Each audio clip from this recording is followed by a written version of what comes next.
Pastor Rosemary asked me to speak to you on the topic of evangelism because who better to talk to you about evangelism than someone who's never thought he was very good at it?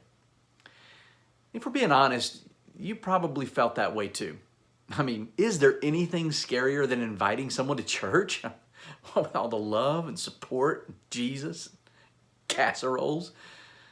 Look, evangelism is why we're here. It's literally the one task we've all been given.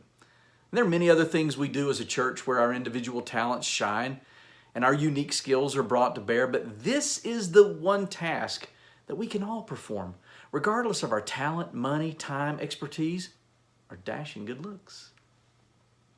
Council has added an evangelism line item to the 2021 budget. It's not a huge amount, but we want to be thinking about how we can each contribute to the financial support and to the work of evangelism. 2020 has been a rough one. From a global pandemic to protests that often turn violent and destructive, to an election that found us more divided as a country than ever, there just didn't seem to be much good news. Even the simple act of wearing a face mask was divisive. It's an emotional time, and fear has become a virtue. Some of us believe that if we don't fear losing our freedom, we're somehow bad, and others believe that if we don't fear the disease enough, we're bad, and neither one of those is true. What the world has plenty of right now is fear. What it needs more than ever is boldness and love. What it needs is Jesus.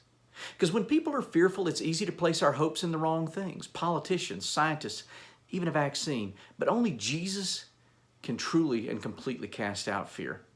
And we can offer that in spades. The Apostle John tells us in 1 John 4, God is love, and those who abide in love abide in God, and God abides in them. Love has been perfected among us in this, that we may have boldness on the day of judgment. Because as He is, so are we in this world. There is no fear in love, but perfect love casts out fear. For fear has to do with punishment, and whoever fears has not reached perfection in love. We love because He first loved us. What does evangelism look like in a world where half of us aren't comfortable talking about Jesus, and the other half doesn't seem to want to hear about Him? Well, it looks a lot like the Samaritan along the road from Jerusalem to Jericho, who helped a man when no one else would. It looks like a neighbor serenading the entire block or checking on a neighbor. Evangelism is showing kindness and love, and when we do that, we are showing them God. You know, for a small church, we've got a pretty good handle on this technology stuff, and that's going to help us reach out to people we might not have been able to reach before. The thing that technology lacks, the thing people are missing most, and something we're all hardwired for, is human touch. And while actual touching is a no-no these days, let's be thinking about how we can better connect with our friends, neighbors, co-workers, even perfect strangers.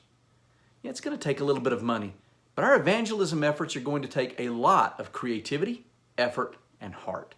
All things this little church has by the truckload. If we do this, if we truly become the hands and feet of Jesus and make an effort to reach those who are hurting, lonely, and afraid, if we love people the way we're called to love, we can make a difference and show our neighbors that there is no fear in love.